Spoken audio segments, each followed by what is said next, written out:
Trauma and Triggers contains explicit content. Please check the show notes for details.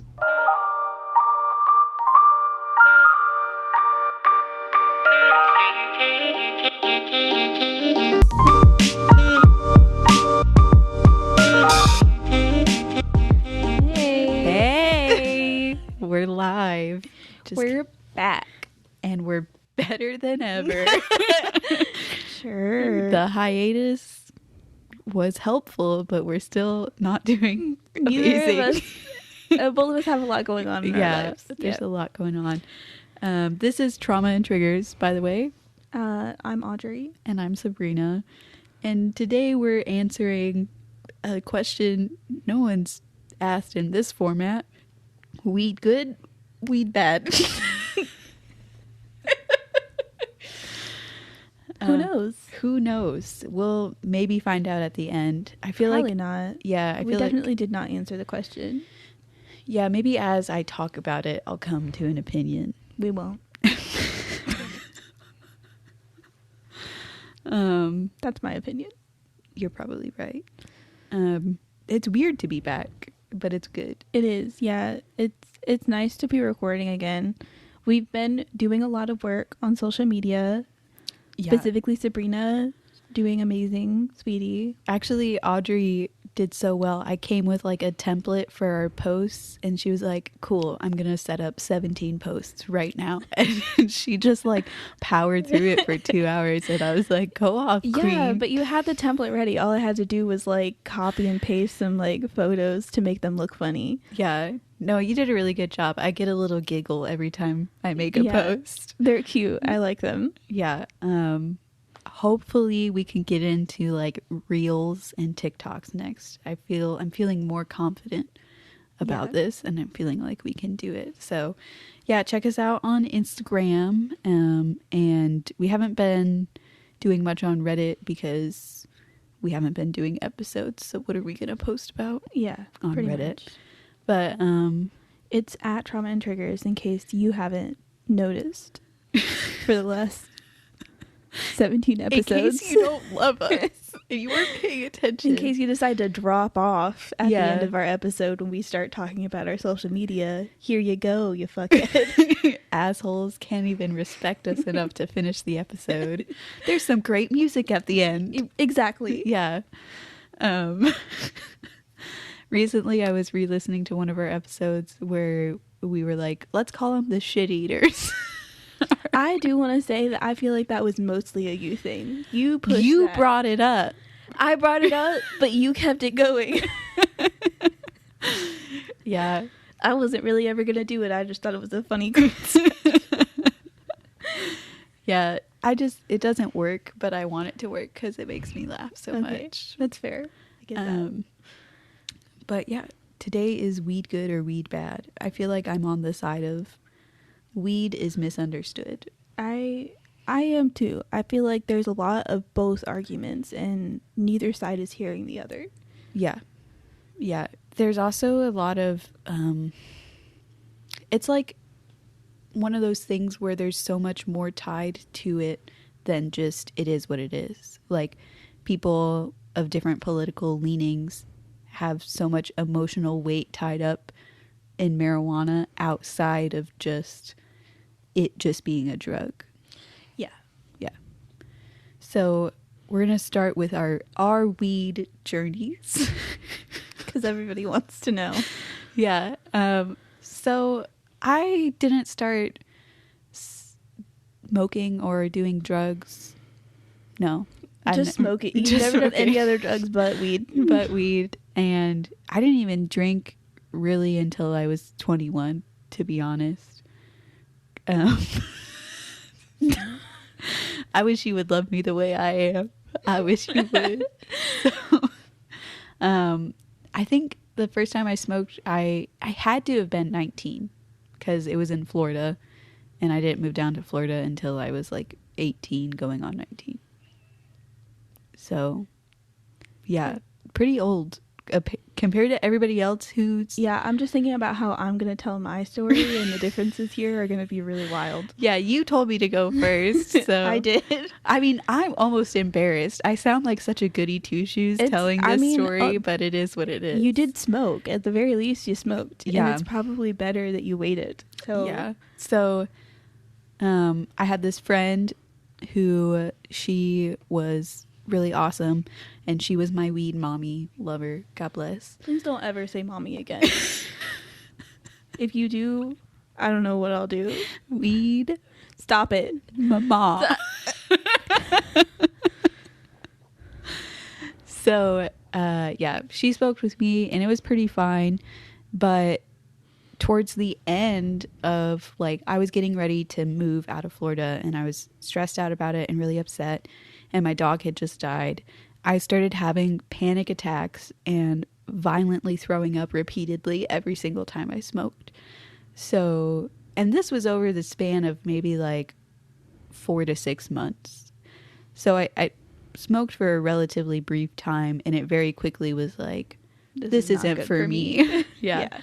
So it's, yeah, they call it greening out, and it's so interesting, and it's kind of a dynamic we'll see a lot as we talk about this. Is for some people, cannabis helps with nausea and throwing up and stuff like that. It's one of the things that people who do chemotherapy use cannabis for. But for some people, it makes them throw up.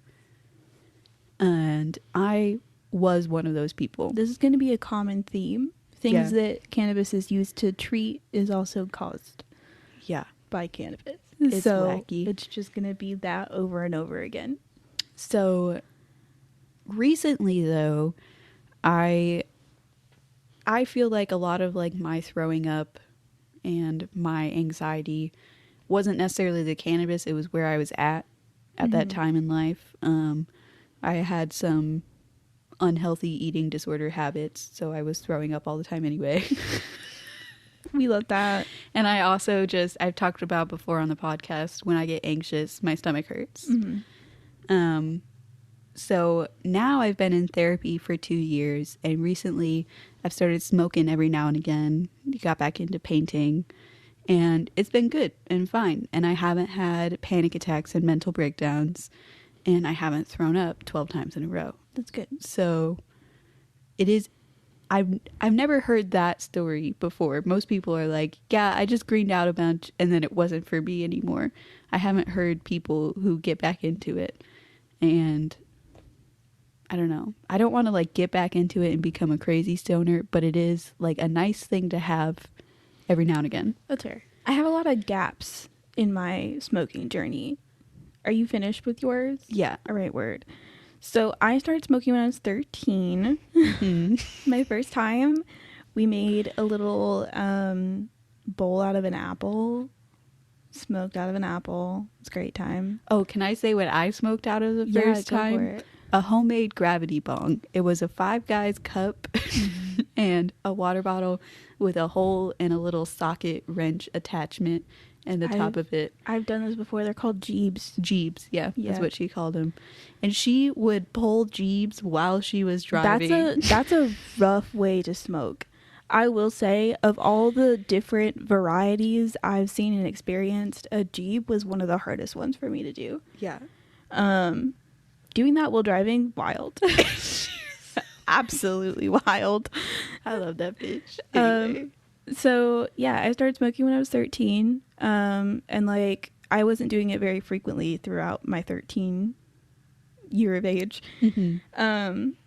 And then from like ages 14 to 16, I smoked really frequently.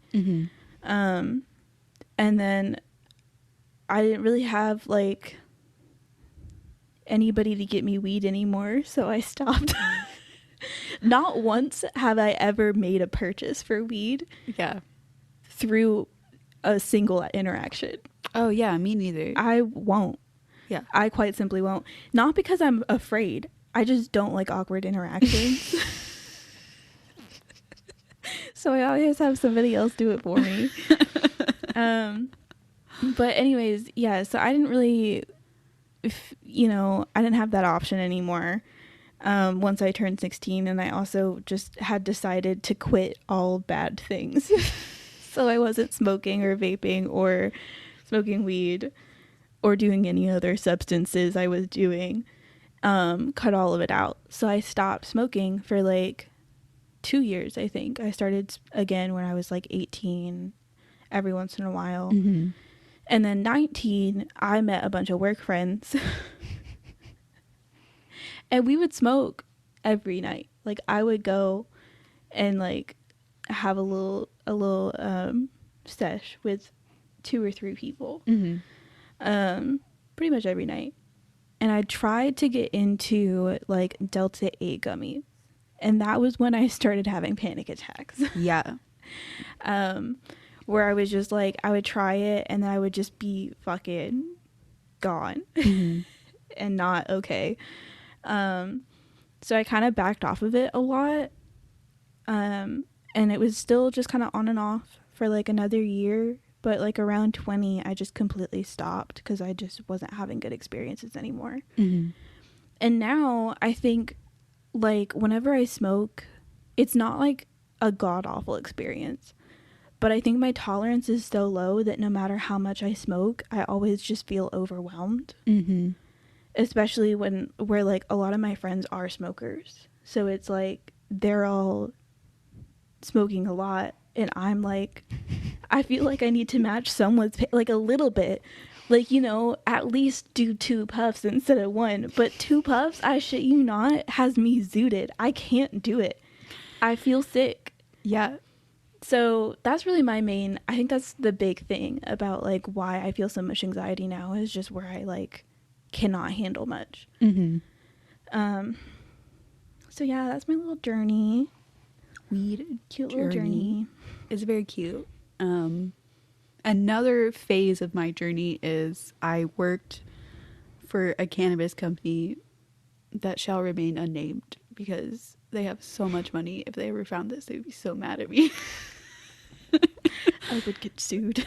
So much. I don't think my legal insurance could cover how much I'd get sued. So I learned a lot about cannabis with them. But I also like they did a lot of sort of half truths with cannabis, just like a lot of the sort of naturopathy medicinal places.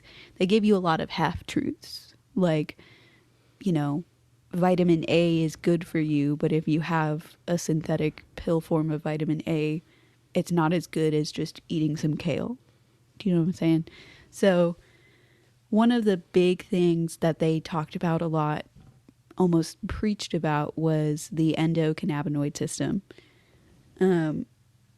So the endocannabinoid system is a series of receptors that everyone has, and it runs throughout your whole brain and all your body. Excuse me. And your body creates its own cannabinoids, but also cannabis has cannabinoids. They're called phytocannabinoids from cannabis and endocannabinoids in your body. Now, what the endocannabinoid system kind of does is try to keep your body in homeostasis and keep it balanced. So the receptors in your brain help balance levels of serotonin and dopamine.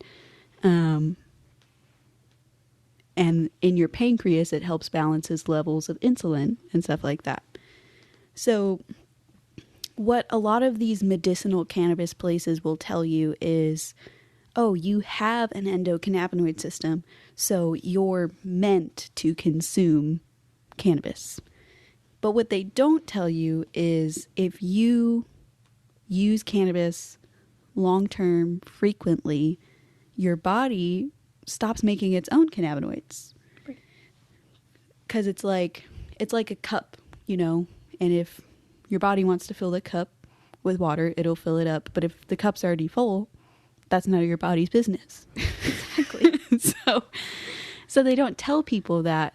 And I do think there's like medicinal uses for cannabis and CBD, but I don't like when they don't give you the full story and tell you the full potential detractors for it. And there's other things you can do to stimulate your endocannabinoids, singing, dancing, throat singing in particular. Okay. You didn't have to explain that. I thought that was really interesting. I don't Throat singing know in general. what throat singing is, and I don't explain I won't do it, but it's just like you sing low down here. Okay. It's a lot of they do a lot of it in like India and stuff like that. If you ever hear yoga music, yoga meditation music, you probably hear throat singing in it. Okay. I just don't like the sound of throat singing. Like, just the name throat singing is like, I'm good. Nothing. no further information needed. Why you singing from your throat? That's weird. Why only your throat? Yeah. On the topic of other sort of negative things about cannabis, Audrey's going to talk about smoking as a child because she did. She did do that. I did smoke as a child. Yeah, so one of the main things I feel like are important to talk about when speaking about marijuana, about good and bad things. Mm-hmm. Because a lot of people are smoking as like adolescents, like 14, 15, 16 is a good range of when a lot of people who smoke weed now had started smoking. Yeah. And your brain is not fully developed. And I will say it is recommended by almost everyone, everywhere, to not use medication of any kind when your brain is not developed, including like just regular prescription medication. They do prescribe it because a lot of people need it anyways, but like if there's other alternatives, it's recommended you do those first. Yeah. So marijuana use in like early years can affect your brain development, obviously, because your brain's not developed. Obviously. Which can impair thinking, memory, and learning. A lot of people, like, they don't have good, like, verbal recall or have developed, like, some, not, like, learning disabilities, but, like, their comprehension isn't as good as people who are on track for that age. There's also an increased possibility of mental health disorders like anxiety, depression, and schizophrenia. So yeah, definitely keep that in mind. Anybody who's listening to this podcast now is like already not a child anymore. Yeah. But like just in the future, or like if you're looking back on experiences, things you maybe shouldn't have done as a kid, here's this. Here's this. And on the flip side of that, you mentioned like increased possibility of anxiety, depression, and schizophrenia. There's also like some evidence that it helps with those things, yeah. Which is like crazy. I also want to say, if you're a person who smoked a bunch when you're a kid, there are things that you can do to help heal your brain. Like neuroplasticity is a thing. It's not necessarily you're forever developmentally challenged. I mean, yes, but there is also some irreversible things that could happen. Neuroplasticity it lessens significantly when you're no longer a child. Yeah. So like if you stop smoking as a child, yeah, you can still kind of fix that, but like a lot of people aren't. A lot of people have been smoking for years, well into adulthood. And you know, a lot of the research things I was looking at was like they're not longitudinal. Like they don't explain how things would look if you like tried to fix these things over time, or if you stop smoking, like would stuff go back to normal. There's no evidence of any of that. So we can't really give clear. We don't know. Yeah. And that's one thing I mentioned before we were recording. A lot of like cannabis research is behind compared to other drugs. And there's, you know, a plethora of reasons for that there, and I won't really get into it, but there's a lot of things that we don't have like a clear-cut yes or no answer for. Yeah. So on to another fun little thing, which Sabrina kind of already touched on. Manipulative marketing. Yeah. For weed, obviously. That's what we're Obviously. talking about right now. I had like two things I wanted to mention. I think you already touched on like what you wanted to talk about for The your endocannabinoid system. Yeah, the endocannabinoid system and like your Shitty place bosses. of work just being a shithole. Yeah. So one of the things is brain connect. Connect brain. All that weed when you were 13 rearing its Catching up ugly to head me. right now. Okay, so this also just connects to what Sabrina was saying earlier, but a lot of people will say that weed is not addictive. A lot Yeah. of people have either convinced themselves or somebody else has convinced them that weed is not an addictive substance, or that it's not nearly as addictive as other substances. Which I will say, I don't think weed's side effects are as bad as other addictive substances, but that does not make it less addictive. Yeah. It just makes it easier to quit because you're not, you know, fully cleansing your body of shit and vomit. So there's that. Yeah. But as we explained before, the body adapts to an increase in cannabinoids by making less endocannabinoids. Yeah. So when people stop smoking, they experience a bunch of side effects, such as depression, difficulty eating, difficulty sleeping, headaches, and anxiety. And a lot of times, like, these side effects are what cause people to just keep smoking. Because you experience it and you know that if you smoke more, You'll feel better. right? Yeah. Which is the definition of addiction, by the way, guys. Yeah. Yeah, it always bugged me at that place I used to work because, you know, we were salespeople, so they kind of gave us like scripts and things to say. So if someone were to ask if any of our products was addictive, we were supposed to say, well, you can get addicted to anything. You can get addicted to eating too much or eating too little. So everything could be an addictive substance. And that's not... It's true. It's true on some level, but it's manipulative. It's manipulative. There's a distinct difference between like addiction to drugs and drug dependency and having addictions to things that are like... Actually, no, hold on. Let me rear back.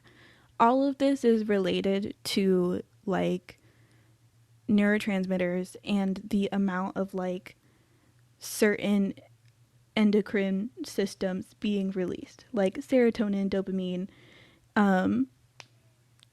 What's the pain one? It starts with an E, I feel like. E, or does it start with an A? No. Whenever you laugh, you release endorphins. There we go. Okay, so like endorphins, like a lot of people who are addicted to self-harm release endorphins whenever they self-harm, which is why it's addicting. And the same thing's happening here. Like you are receiving an excess of cannabinoids, which is, it's a hormone or like it's a neurotransmitter. And your body's changing because of that. So it's all addiction, yes, but also let's calm down on whether or not it's more or less addictive than other substances. Yeah. Because it's like immediately changing your body. Like it's causing an actual reaction within your body, not just a release of hormones. Yeah. I think it's important to like, I am like pro weed legalization. Absolutely. And I'm pro like, if weed helps you in your life, I'm pro you using it, whatever. I don't care. But I do think in like weed and smoking and stoner culture, there's a lot of like ignorance around the fact that there are potential negative impacts, and it's not fair to not look at the whole picture Right. for And yourself. From what I've seen, like a lot of people who I know that smoke are aware that there are negative side effects, but like just don't look into it because they don't want to know. And I'm like, come on. Like, I get it. But also just look it up. Just do the research. And no one's asking you to quit. Yeah. You just be educated on what you're doing to your body. Love yourself enough to look into what you're doing. Right. Yeah. Another sort of myth, I don't know. Yes and no is a myth. Is the cannabis is a gateway drug, which that term comes from I think the Reagan administration used it a lot in like the Just Say No. I think the Clintons did DARE and all that. You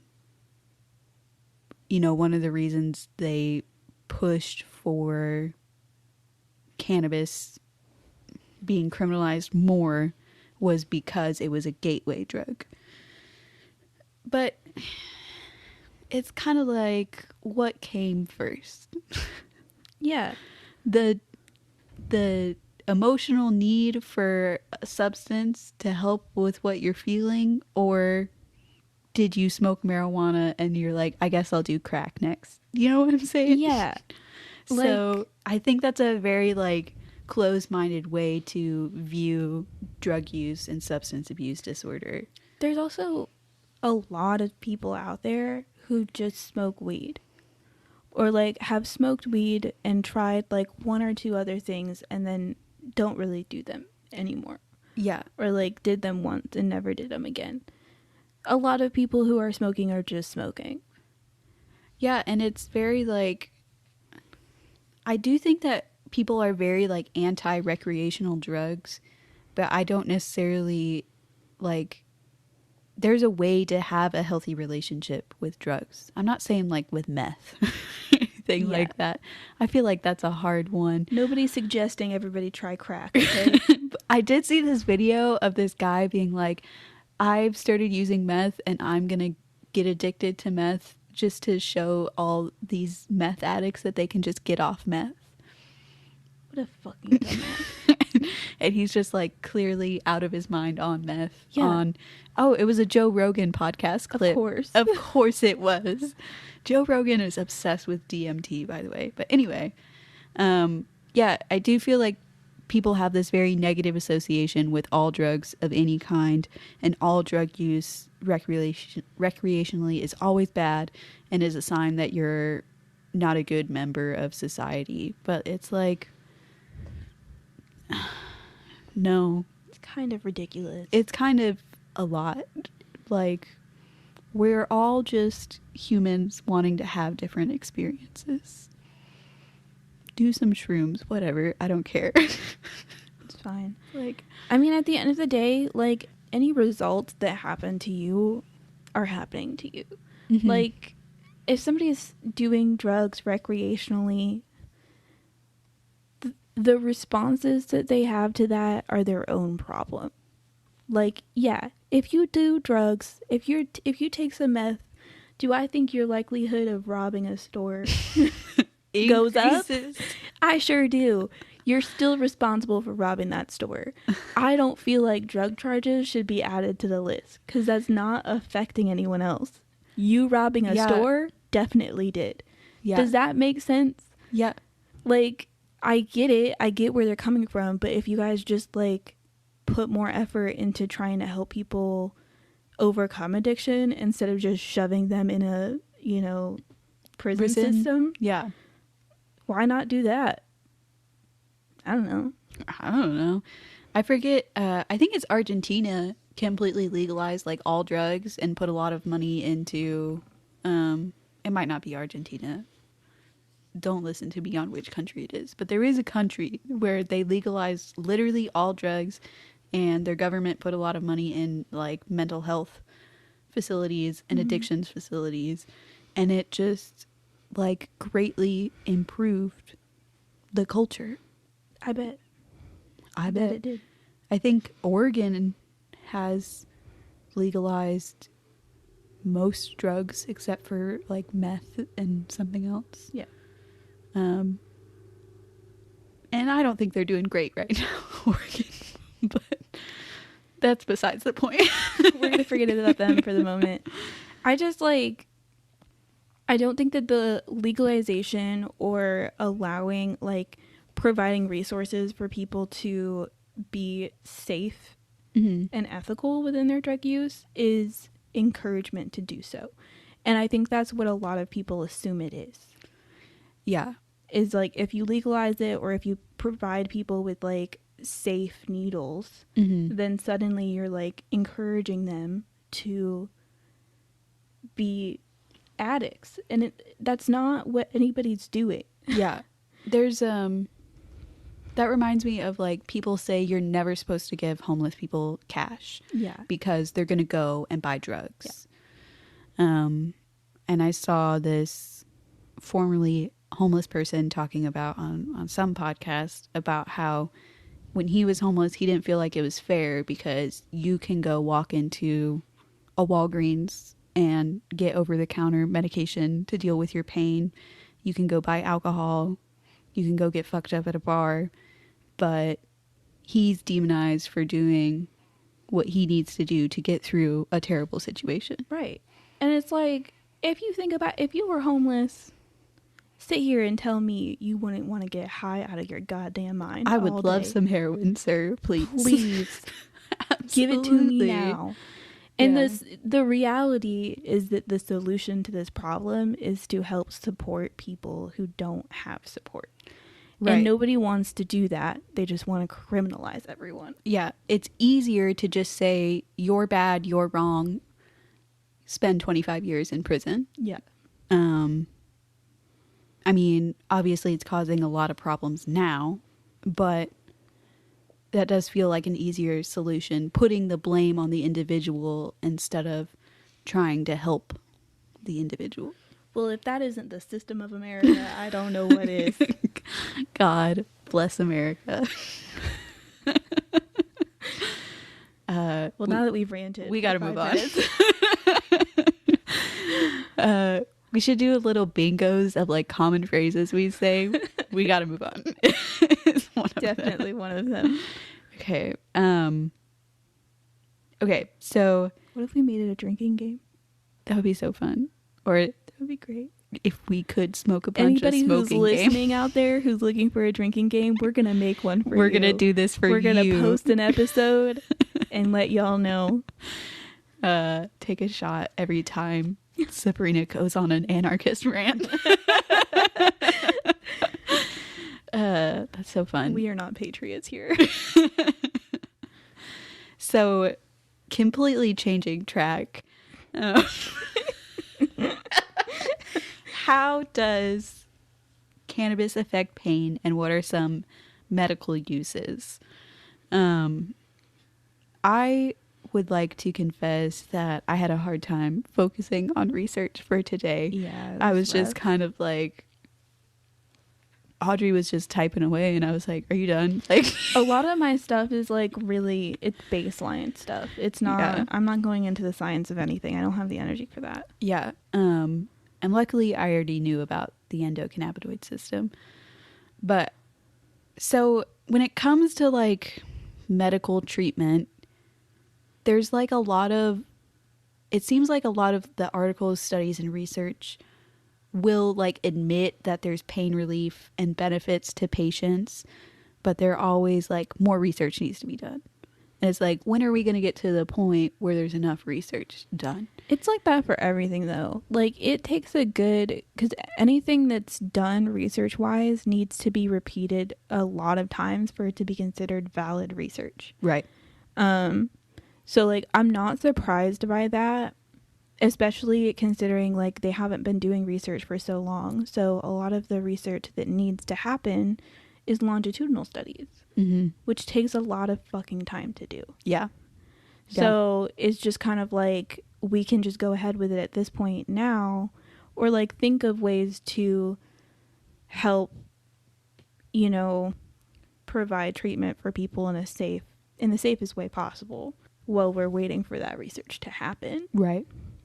But so, yeah, I mean, there could be more studies out there that I didn't come across because I did 2 Google searches. I mean, what else can you do? But this is from the National Library of Medicine. It is the health effects of cannabis and cannabinoids, the current state of evidence and recommendations for research. I'm not going to go through the whole thing because that would be crazy. I'm just going to go through the chapter highlights. So there's a huge list of things it could potentially help with, and there is a moderate to slight effect on. But the main things seem to be chemotherapy, induced nausea and vomiting.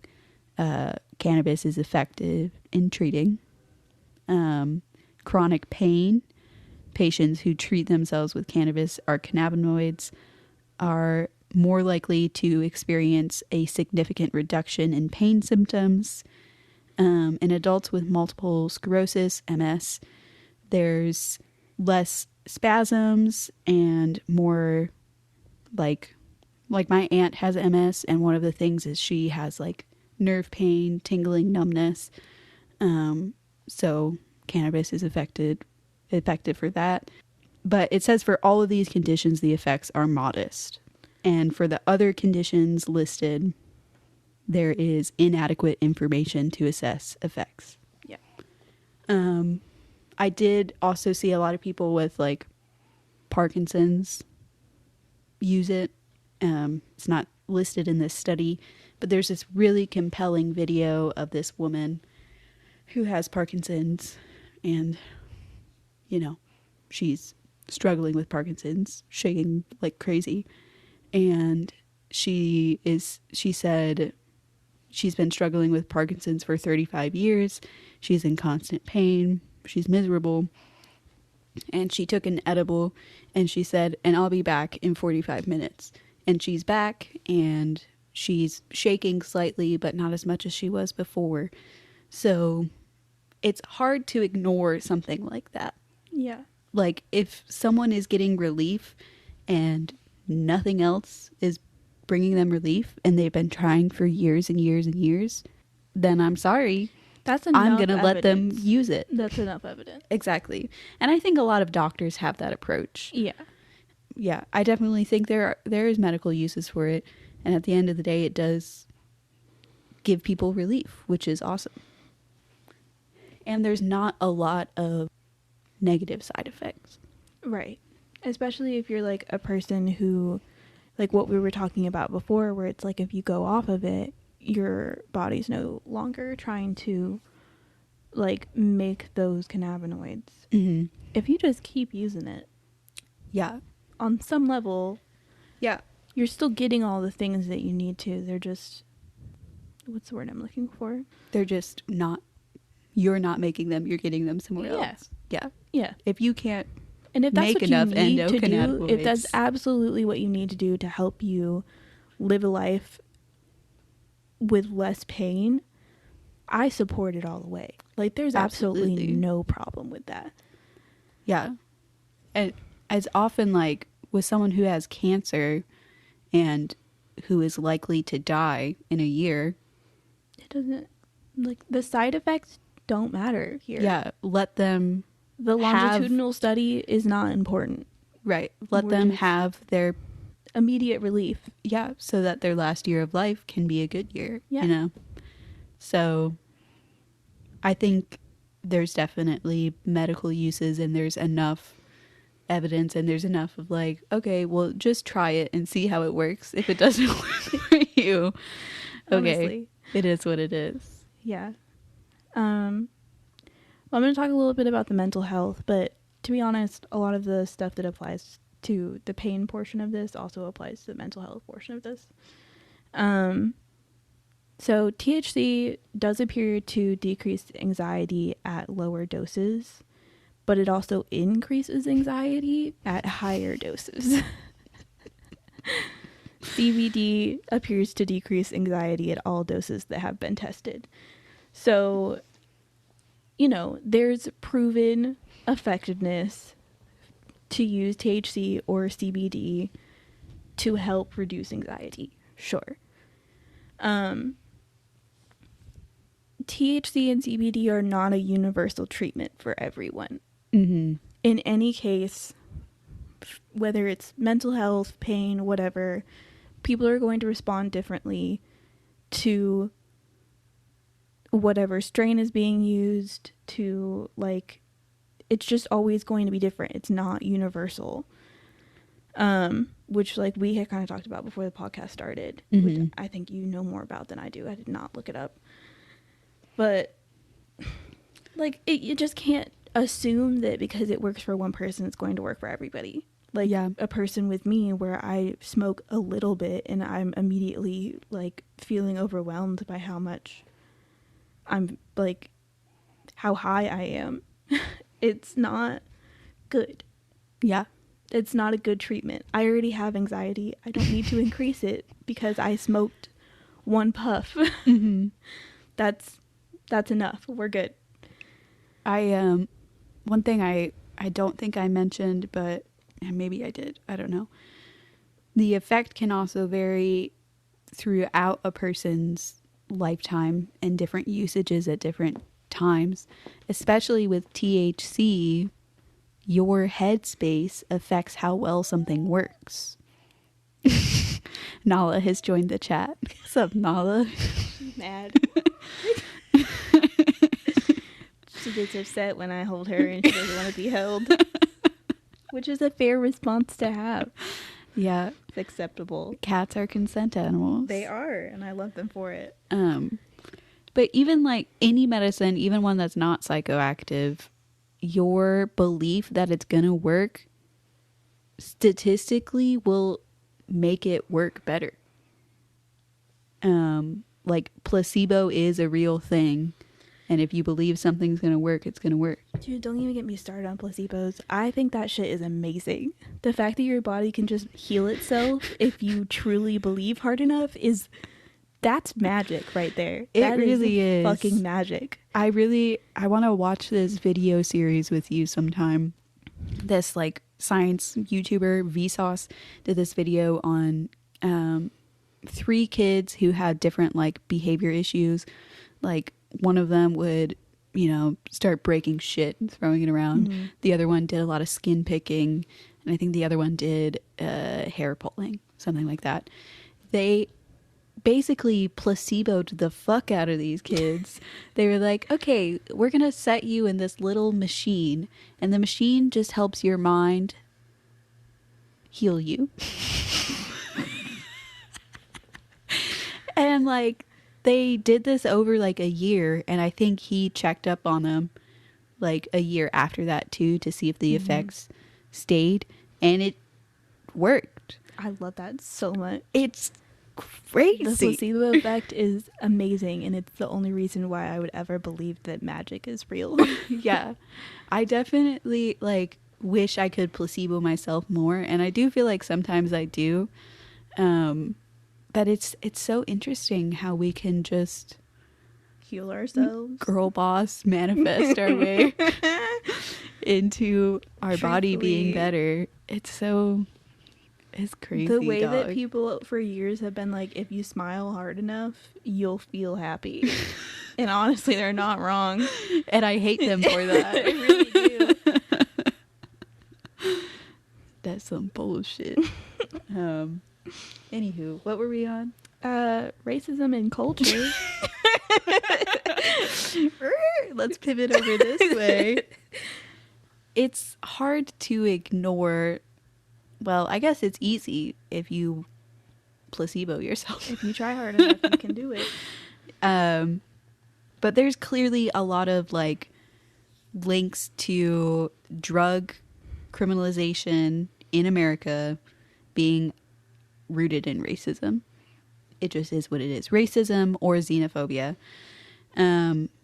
Here is literally a copy and paste direct quote from this article from the Vera Institute about President Nixon declaring the war on drugs. So, quote, while the war on drugs was officially inaugurated by Nixon in June of 1971, the United States has used drug laws to, all I have to do is fucking read it. Literally do all. that. Drug laws to selectively target specific communities for more than a century. In 1870s, anti-opium laws were aimed at Chinese immigrants. In the 1910s and 20s, anti-cannabis laws introduced in the Midwest and Southwest targeted Mexican Americans and migrants. As John E. Krickelman, We don't know. A top Nixon aide revealed in a 1994 interview that was published in 2016, the war on drugs itself was designed to target black people and, quote, hippies. Yeah, there's definitely, like, every culture has a substance that they use that is just, like, it's part of their culture. Or, like, not even necessarily used, like, yes, I get what you're saying, absolutely true. But, like, even in the concept of, like, a producible and marketable product. Yeah. Yeah. So, like, you know, there's a lot of, in, like, Irish culture, there's a lot of drinking and alcoholism involved in the culture. Marijuana is part of Mexican culture, or was part of Mexican culture. I don't know now. So, like, I think part of, like, the attack was, like, some xenophobia of, like, this thing is bad and it's attached to them. It's very interesting. I don't know. It's interesting and really sad, I should say. And it's just, specifically with cannabis, like, I did some reading on it, and hemp and cannabis has been part of America since the early 1600s. Yeah, because Native Americans have been using it for ages. But like, settlers were also growing it and using it. Fucking hate these people. Yeah. So let me get into some, like, historic uses and history about it. So ancient history, I'll touch on briefly because I don't want Audrey to roll her eyes at me anymore. Therapeutic indications of cannabis are mentioned in the texts of Indian, Hindus, Assyrians, Greeks, and Romans. These texts reported cannabis to treat a vast array of different health problems, including arthritis, depression, a word I don't know, inflammation, pain, lack of appetite, and asthma. That's funny about the asthma. The asthma is kind of funny. That do make me chuckle a little bit. I don't know if y'all have ever met an asthmatic stoner, but I had one for a friend, and it was genuinely hilarious to experience. Oh my I gosh. got a good laugh out of that when I found out they were asthmatic. It's like, bitch, what do you mean? I knew someone who was a chain smoker. She became asthmatic because she smoked so much, which is not an uncommon occurrence. Girl. Yeah, she was chain smoker and asthmatic, and she would sit on her front porch with, like, 2 packs of cigarettes next to her, smoking, also with her inhaler. Oh yeah, every time we would have a smoke sesh, there would be at least one time where they would be like, oh shit, where's my inhaler? And we'd all just go find it. It would just be a little hunt to find the inhaler. Fucking pressure's on. Get the goddamn inhaler. Jesus Christ. Dude, whenever someone has an asthmatic attack, it freaks me the fuck out. It wasn't really like an attack. Like, if she was like struggling to breathe, we'd all really be like, the pressure's on then. But it was really more just like, generally speaking, like people who are asthmatic use their inhaler pretty frequently without even like having an asthma attack. If that makes sense. Gotcha. So like, it was fine. It always interests me when people, like, do that, because it's like, edibles are real. It's not as fun though. It's not. And I I will say I am that person. I am the person who's like, I don't get enough from smoking. I mean, from like weed of any kind in any form to not do it in the way that I enjoy. And I want to fucking smoke. That's my preferred method. I don't want to spend money on edibles. I also haven't had great experiences with edibles. Mm-hmm. So it's like, yeah, if I'm going to be high, I'm going to smoke. Yeah, I get that. But if it's a major health risk if you have asthma. You smoke. She's fine. She's got an inhaler. She has an inhaler. It might always not be right next to her, but she'll find it. Yeah. It's fine. Sorry. So back to the 1600s. I think it was King James the First who actually ordered like the colonies and the different settlements to increase their production of hemp. George Washington grew hemp at his plantation in Virginia. So that's interesting. By about 1850, there's record of medical preparations of cannabis. And in 1853, cannabis was described as, quote, a fashionable narcotic in the New York Times. Yeah. In 1880, there is a reference to what they called hashish parlors. And it was like a list of different hashish parlors you could visit on the East Coast of America. These parlors were frequented by the then described better classes. If I lived in the past, I would be the worst class. I would just be just a witch, a slut, a whore. It's what I would be. Too crass, vulgar. There were spaces for us though. Yeah. There definitely were, because Yeah. some of those motherfuckers were on some wild shit. Oh yeah. I'd be at the hashish parlor. Yeah. And it's like, that's where the better classes were hanging out. I feel like it was the middle class, the working class, that were really on their, like, we have to be pious. Yeah. We have to work hard. Yeah, if you were rich deserve. and you didn't have to work, They were fucking around. they were fucking each They other. were sluts, tits whores, out. and witches, is what they were.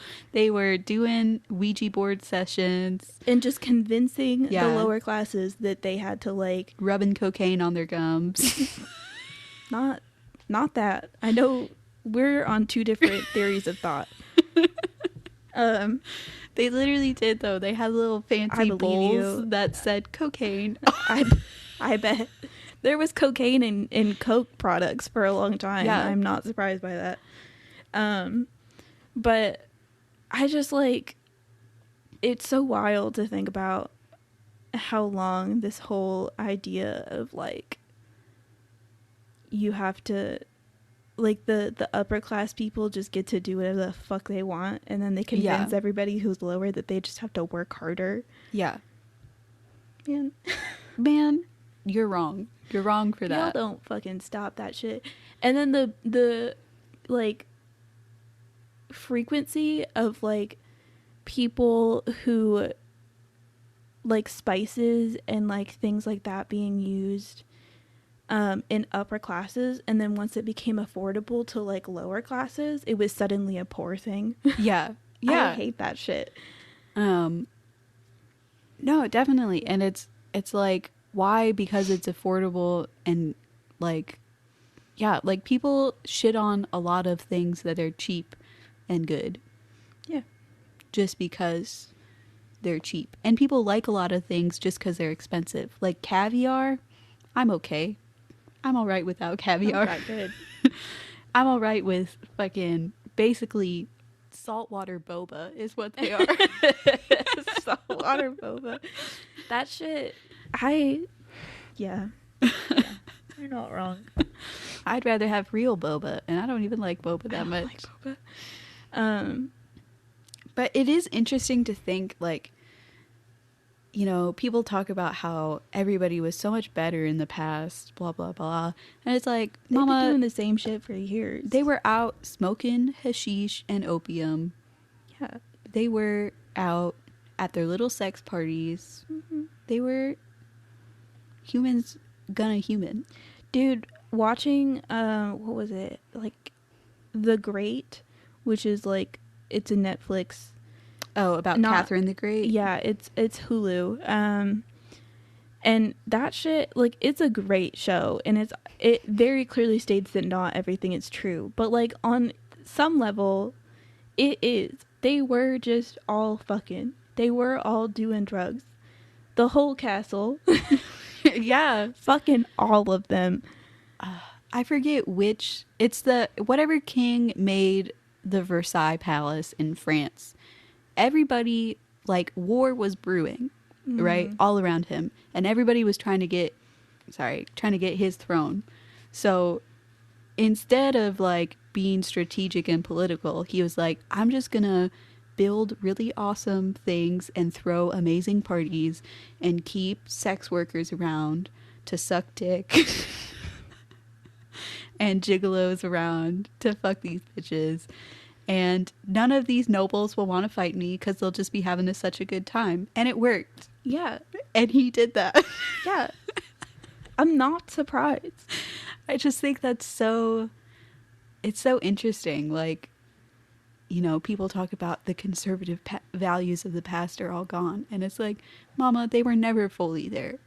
No. And I really, like, I just think it's so funny that the reality of the situation is that when you take away the things that are good about life, the more likely war is. Yeah. Yeah. Like, you don't allow people to have sex or enjoy freedom in a really real way. Mm-hmm. Obviously, people aren't going to be happy. You Yeah. took away all the fun stuff. Yeah.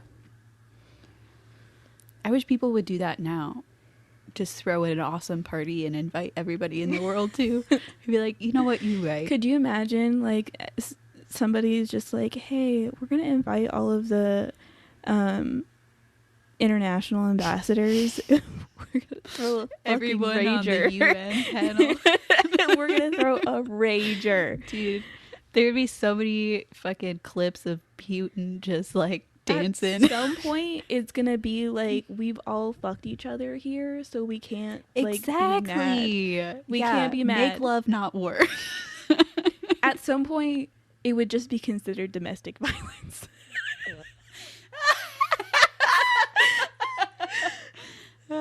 They're all common law spouses.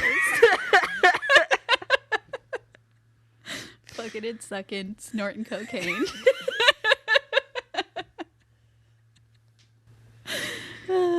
What if we just let all of the higher ups just fall into complete debauchery and then we can do what we want to do? Yeah. Well, I feel like they already do some debauchery. They just feel like they have to hide it. Just let them do it. Yeah. Just let them do it. We'll get rid of the stigma and then we can all just make a little bit more money and enjoy our lives.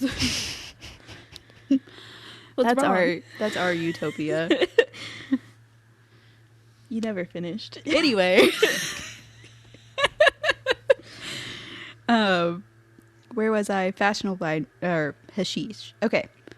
So the first time in America that cannabis first starts getting like regulated or criminalized is in 1906 with the Pure Food and Drug Act, which is like the act that basically created the Food and Drug Administration. Everybody was just doing whatever they wanted. They would sell a product and just lie about what's in it. It would just be piss. It would just be piss and baking soda. Like, it's crazy. So the act essentially made it so you had to say what was in it.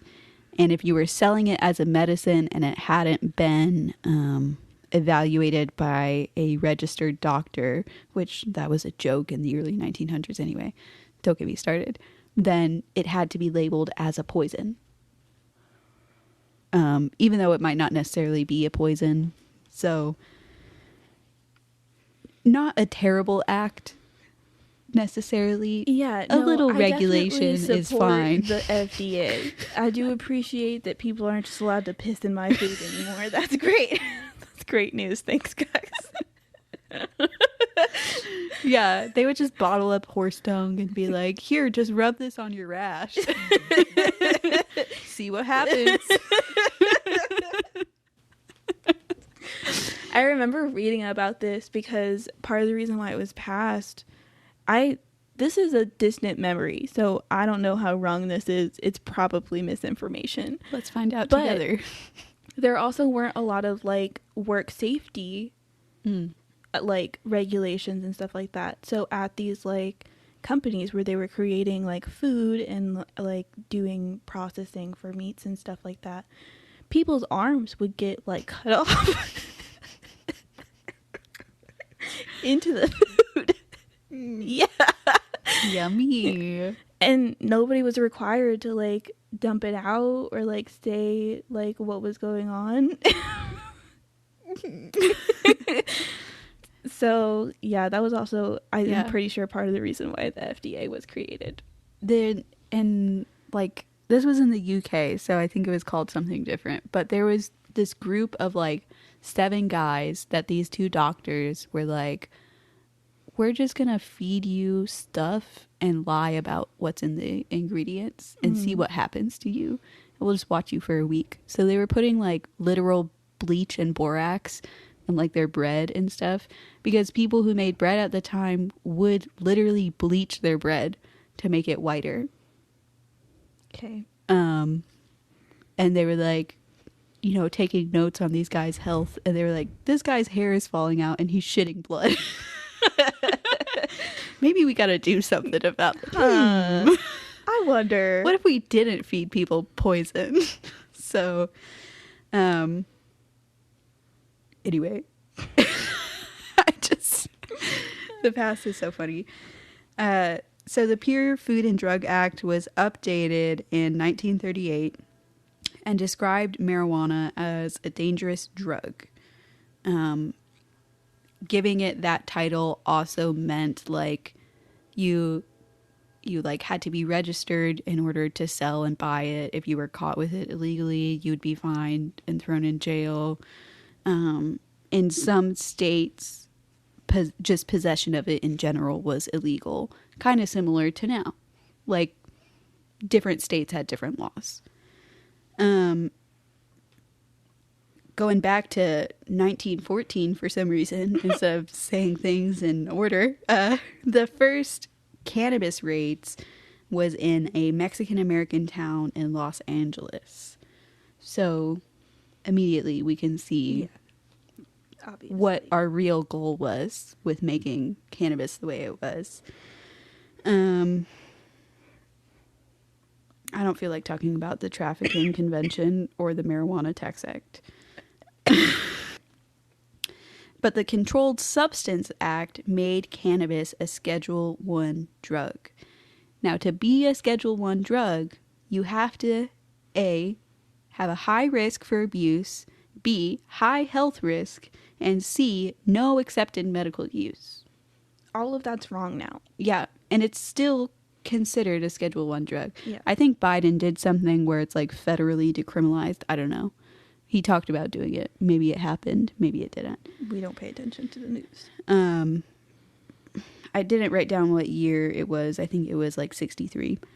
After that, old Ronnie Reagan decides to destroy black communities and decides that to come up with something called the 3-strike rule, which is essentially anytime you commit a, quote, major crime, and drug offense was considered a major crime, and I think still is, the 3rd time you do it, you're automatically going to jail for 25 years. Yeah. No ifs, ands, or buts about it. Yeah. So that's why so many people who just have cannabis offenses are in jail. Especially for that long. Yeah. Like, and let's to put into perspective, there are millions of people, maybe millions is an exaggeration, but hundreds of thousands of people who have gotten away with a slap on the wrist for violence and violent acts. Yeah, there's a lot of people who get away with sex crimes or only go to jail for 3 years or something like that for a sex crime. Yeah. Another perspective to think about is in prison systems right now, there's 1.5 million people in there for drug offenses. 550,000 of those drug offenses are marijuana. Now, some of those people might have been trafficking a large amount of drugs, but most likely the majority was just possession. Yeah. So, God bless Ronald Reagan and God bless America. It's just shitty. It's just shitty. And also, you know, completely not about cannabis at all, but Ronald Reagan's handling of the AIDS crisis was disgusting. I just have to say that just because we're talking about him. Did we answer the question, weed good or weed bad? No, I told you we wouldn't. I had hoped we might. I think both of us agree that weed is good on many levels. Yeah, I just feel like it's, in a way, it's like anything else. If you do it to extremes, there's going to be negative impact. Yeah, and not necessarily in a, like, detrimental way, but, like, acknowledge that there are negative impacts. Yeah. And there you go. You're still responsible for your own choices, and those negative impacts that you have are on you. So if you want to do them, go ahead. I don't care. It doesn't bother me any. Yeah. Whatever feels right, whatever makes you happy, I don't really care. I guess that's it. Happy 420. Oh yeah, this is the one that we're gonna do another episode that should be kind of fun, where we're gonna smoke weed and hopefully not have a panic attack. So fun. We're still trying to figure out what we're going to talk about because we've already talked about weed in a very serious way. Yeah, so I definitely it'll probably just be us fucking around. Yeah, I'm definitely aiming for more lighthearted. Mm-hmm. I think, you know, us together high will be very interesting. I do too. We've never done that before. And if it doesn't get posted, it's because it was not usable. Yeah. So I also think maybe we're not allowed to say that we're high when we record it. We might just have to be like wink, wink, wink, wink, wink, wink, wink. Yeah. So hypothetically, if we were high, hypothetically, if we made a post, yeah, we could potentially be something. Yeah. And of course, you know, we're in a state where it's legal. Yeah. And everything's fine. Yeah. Yeah. So it shouldn't be an issue, but you know, we have to be careful about regulations because people are listening to us everywhere. Yeah. We had a listen from Saudi Arabia. I still truly believe a lot of the stuff that we're getting from other countries are like VPNs. I think you should believe in yourself and placebo yourself into believing that. Girl boss your way through it, bitch. We are an international sensation. Well, I think we made it to the end. All right. We'll see you next week while we are inebriated by substances. See you then. Look forward to it. Goodbye.